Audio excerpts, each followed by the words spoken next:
മിശിഹായിൽ പ്രിയ സഹോദരി സഹോദരങ്ങളെ, ദൈവം എന്നും നന്മയുടെ പ്രതീകമാണ്. നന്മയല്ലാതെ മറ്റൊന്നും ദൈവത്തിൽ നിന്ന് പുറപ്പെടുവിക്കുന്നില്ല.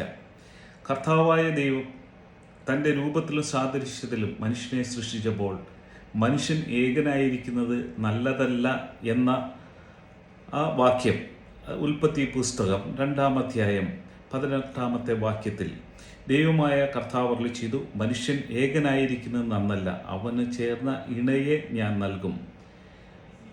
തീർച്ചയായിട്ടും ഈ ലോകത്തിലെ സകലതിനെയും ഭരിക്കുവാനായിട്ട് ദൈവം മനുഷ്യനെ സൃഷ്ടിച്ചത്.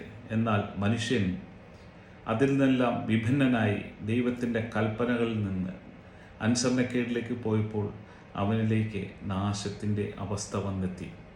തീർച്ചയായിട്ടും നമുക്കും ദൈവം നൽകിയ ഈ ലോക ജീവിതത്തെ എങ്ങനെ മുന്നോട്ട് നയിക്കണമെന്നുള്ള നിഘണ്ടുവാണ് വിശുദ്ധ വചനം. ആ വചനത്തെ ശരിയായ രീതിയിൽ മനസ്സിലാക്കണമെങ്കിൽ പരിശുദ്ധാത്മാവിൻ്റെ നിറവ് നമ്മളിൽ വരണം. നമ്മൾ എളിമയുള്ളവരായിരിക്കണം. അതിനുള്ള കൃപക്കായിട്ട് ദൈവത്തോട് നമുക്ക് ഒരുമിച്ച് പ്രാർത്ഥിക്കാം. ബ്രദർ തോമസ് ജോർജ്, പാണശ്ശേരി.